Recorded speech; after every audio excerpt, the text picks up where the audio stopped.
头一次以这个姿势来录一个，哎呀，终于掉了，算了。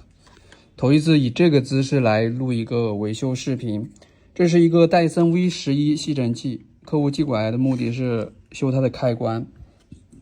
之前还修过一次，然后我们组装好之后，就发现它那个档位是切换不了了，就只能是一个中间的档位，然后我就拆开看看检查原因，最后发现它这个排线就是屏幕排线到电机总成这个座给它弄坏了，而且这个排线也被它弄得少了一节，这个是我刚才修剪过了，因为最右边这个插针就是铜线它少了一段，我就把它剪齐了，看看整个接触上之后，看看那个档位能不能恢复正常，但是装上之后还是恢复不了，它这个座底杆上面这个黑色的地方都被它撬断了。找来一个，这个是正常座，你可以抠开再合上再抠开，这个是怎么撬你只要不乱搞都是不会坏的，它这个就是掉下来了，哦，飘走了，这个还不能弄掉，因为我们要给它复原的，要不然那个就接触不好，就不能丢。这个地方原本换开关是不需要动的，但是那个人可能是新手，后来我问了一下客户，就是他老婆的闺蜜的老公，他说据说比较手巧，所以当时他的这个开关换了之后就找他，但是换回来之后发现那个档位就没有了，就只有一个中间的档位切换不了，但也是因为熟人嘛，所以不好意思找他。今天算是被我们发现了，现在只能是给他换一个这个开关总成，就这个地方，它这个我们尝试过把这个线接触上还是不行，所以只能把这个整个换掉。这是一个原厂的，屏幕的膜还在，把它撕掉的话就是嘎嘎新了。接着换吧，这个地方生态有点脆弱了，我们不敢乱动，所以就不要去换地方拍摄了。换了一个屏幕总成，开机试一下。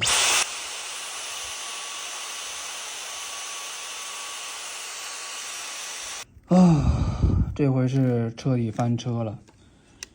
原本是一个很容易的活，就给它换个开关，稳赚90块钱的。但是我有点多管闲事，它开机不能切换档位，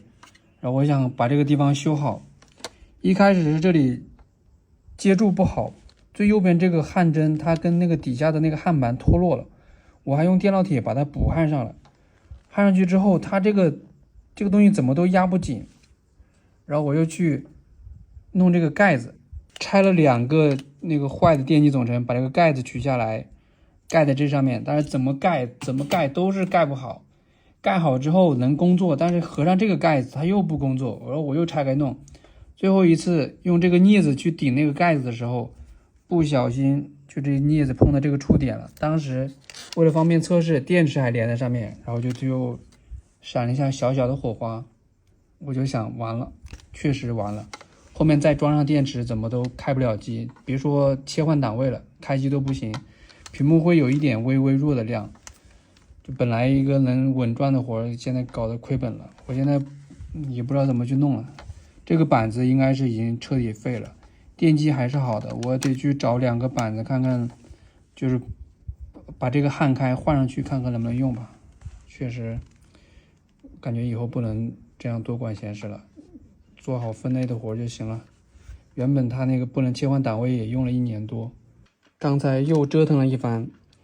取了另外一个电机总成上面的板子，就是我在赌看看它是电机坏还是板子坏，没想到被我赌赢了，就把这个比较新的机器上面的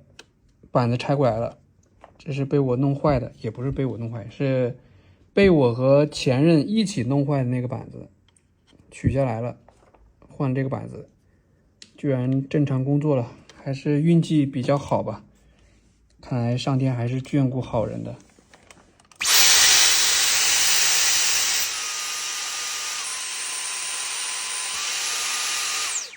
你看切换档位就非常的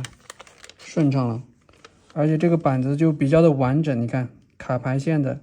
你看这个就比较紧了，我要用力给它抠起来，这样才能取下来，也不用再想抠心思什么要在这里贴缓冲泡棉给它压紧了，完全不必要，这个给它去掉。总算是避免了亏本了，虽然多费了一些时间嘛，前后可能折腾了2个小时，不过也增加了一些经验。以后这种擦烂屁股的活儿，还是尽量做好分内工作就行了，不要去想其他的乱七八糟的，吃一堑长一智。再给大家看一个小小的细节吧，就这2个固定螺丝，因为这2个吉耳是要过大电流的，这个需要锁得比较紧。我们刚才在测试的过程中，因为它一直不工作，然后又拆又取的，这2颗螺丝拆卸不下10次，但是依然还是比较新的状态，只是有一些泛白是拧过的痕迹。很多新手，也不是说新手吧，就是经验不丰富的话，拆装一次这2个螺丝就废了，而且这个还不太好买到替代的品。